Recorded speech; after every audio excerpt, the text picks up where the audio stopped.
Film का नाम है ड्रैकुला अनटोल्ड। प्रारंभिक असेंबल में व्लाद द इम्पेलर का बेटा ड्रैकुला नामक प्रसिद्ध चरित्र के आसपास के इतिहास का वर्णन करता है और कहानियाँ एक राक्षस के बारे में कैसे बताती है।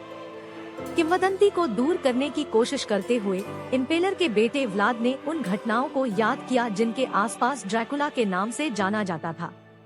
मध्य युग में तुर्की के सुल्तान ने लड़कों को प्राप्त करने और प्रशिक्षित करने की कोशिश की ताकि उन्हें पूर्ण सैनिक बनाया जा सके जिनके पास कोई नैतिक या नैतिक दायित्व नहीं होगा। ऐसा ही एक लड़का व्लाद था जिसे मनोवैज्ञानिक युद्ध के रूप में मारे गए लोगों को प्रदर्शित करने के लिए लकड़ी के डंडे का उपयोग करने के बाद द इम्पेलर के रूप में जाना जाने लगा। अंततः व्लाद एक सैनिक के रूप में अपने कर्तव्य से भागने में सक्षम हो गया और उसे ट्रांसिल्वेनिया का राजकुमार बना दिया गया, जो तुर्की साम्राज्य का एक श्रद्धांजलि क्षेत्र था। जंगल में एक स्काउटिंग मिशन के दौरान व्लाद और उनकी टीम ने एक तुर्की हेलमेट की खोज की और यह निष्कर्ष निकाला कि तुर्कों की एक स्काउटिंग पार्टी ट्रांसिल्वेनिया क्षेत्र में प्रवेश कर चुकी है। पार्टी की तलाश में व्लाद और उसके लोग पहाड़ों की एक गुफा में प्रवेश करते हैं और एक प्राचीन जादूगर और मास्टर पिशाच से मिलते हैं, जो बाद में उन्हें अपनी मान से बाहर निकाल देता है। अगले दिन जब व्लाद और उसकी प्रजा ईस्टर मनाती है, तुर्की पार्टी अप्रत्याशित रूप से आती है, यह अनुमान लगाते हुए कि वे श्रद्धांजलि के लिए आए हैं। व्लाद पार्टी को चांदी के सिक्के प्रदान करता है, लेकिन दूत मांग करता है कि 1000 लड़कों को तुर्की सेना में सेवा के लिए सौंप दिया जाए। व्लाद ने अनुरोध को अस्वीकार कर दिया, लेकिन तुर्कों को शांतिपूर्वक ट्रांसिल्वेनिया छोड़ने के लिए मजबूर करने के लिए एक प्रभावी सशस्त्र बल का अभाव है। तुर्की सुल्तान के साथ कूटनीति के असफल प्रयास के बाद व्लाद की एक तुर्की पार्टी से झड़प हो जाती है, जो उसके बेटे को तुर्की सेना में सेवा के लिए लेने आई थी। यह महसूस करते हुए कि उसे अपने क्षेत्र और अपने लोगों की रक्षा के लिए अधिक शक्ति की आवश्यकता होगी, व्लाद पिशाच की गुफा की तलाश करता है और बताता है कि उसे पिशाच की शक्ति की आवश्यकता है। उसकी कहानी सुनने और उसे जोखिमों के बारे में आगाह करने के बाद पिशाच व्लाद को अपना कुछ खून देता है, जो व्लाद को रात की शक्तियों से भर देता है। पिशाच समझाता है कि यह शक्ति 3 दिनों तक रहेगी। इस दौरान व्लाद मानव रक्त पीने के लिए प्रलोभित होगा, लेकिन यदि वह 3 दिनों तक इस आग्रह को झेल सकता है तो वह अपने मानव रूप में बहाल हो जाएगा। गुफा से लौटने पर व्लाद कैसल ड्रैकुला की तुर्की घेराबंदी को देखता है और अकेले ही घेराबंदी करने वाली सेना से मुकाबला करता है और उन सभी को मार डालता है। हर कीमत पर अपने लोगों की रक्षा करने के लिए दृढ़ संकल्पित व्लाद ने पार्टी को एक पहाड़ी मठ में वापस जाने का निर्देश दिया, जिसका भूगोल सुविधा लेने के किसी भी तुर्की प्रयास में बाधा उत्पन्न करेगा। दूसरी रात के दौरान ट्रांसिल्वेनियाई पार्टी पर तुर्की सेना द्वारा घात लगाकर हमला किया जाता है और व्लाद और उसके लोग उनसे भिड़ जाते हैं। हालांकि सगाई में विजय होने के बावजूद व्लाद की शक्तियों ने उसके निकटतम सलाहकारों का ध्यान आकर्षित करना शुरू कर दिया। अगले दिन मठ में जैसे ही व्लाद युद्ध से पहले अपने लोगों को एकजुट करने का प्रयास करता है, राक्षसी शक्तियों का उसका उपयोग उजागर हो जाता है और मठ के नागरिक बाद में व्लाद पर हमला कर देते हैं। इस कथित विश्वासघात से क्रोधित होकर व्लाद छुट्टी लेने से पहले अपने लोगों को दंडित करता है।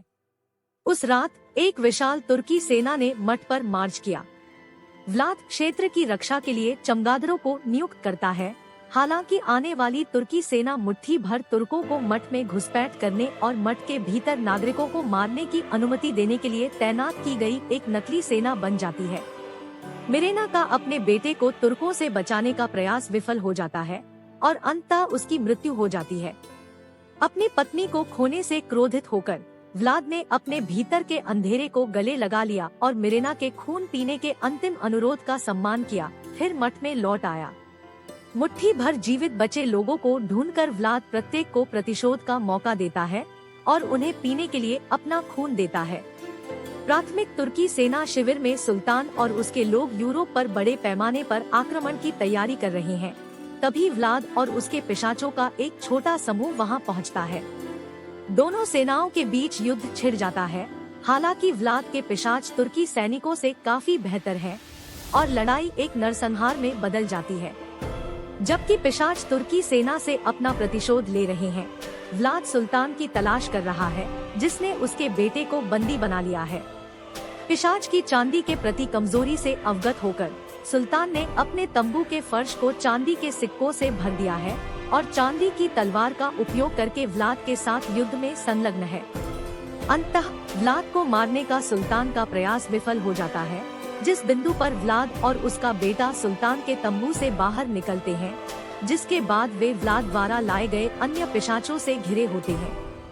व्लाद के पिशाच बच्चे का खून पीने की मांग करते हैं, लेकिन एक भिक्षु की अप्रत्याशित उपस्थिति से उन्हें रोक दिया जाता है, जो एक ईसाई क्रॉस के साथ पिशाचों को दूर रखता है। अपने बेटे को सांत्वना देने के बाद व्लाद भिक्षु को उसे दूर ले जाने का निर्देश देता है, फिर अपनी शक्ति का उपयोग करके बादल के आवरण को साफ करता है। बादलों की अनुपस्थिति के परिणाम स्वरूप पिशाचों की मृत्यु हो जाती है, क्योंकि वे सीधे सूर्य के संपर्क के प्रभावों का सामना करने में असमर्थ होते हैं। लड़ाई के बाद व्लाद को मृत मान लिया गया और उसने तुर्की सेना को हरा दिया, जिससे यूरोप आक्रमण और कब्जे से सुरक्षित रह गया। व्लाद के बेटे को ट्रांसिल्वेनिया के नए राजकुमार का ताज पहनाया गया और ड्रैकुला नाम एक किंवदंती के रूप में भविष्य की पीढ़ियों तक पहुंचाया गया। उसे मरणासन्न स्थिति में पाकर रेनफील्ड व्लाद को ढूंढता है और पुनर्जीवित करता है, जो तब लोगों की नजरों से दूर रहता है। वर्तमान समय में एक महिला जो स्पष्ट रूप से मिरेना से मिलती जुलती है, उसके पास एक आदमी आता है जो उसके फूलों की प्रशंसा करता है और उसकी पसंदीदा कविता का पाठ करता है, जो संयोगवश प्रतीत होता है। पुरुष अपना परिचय व्लाद के रूप में देता है और महिला अपना परिचय मीना के रूप में देती है और दोनों एक साथ प्रस्थान करते हैं। मास्टर पिशाच, जिसकी उम्र भी नहीं बढ़ी है, उन दोनों को पास से गुजरते हुए देखता है और खेल शुरू होने दो कहकर फिल्म बंद कर देता है।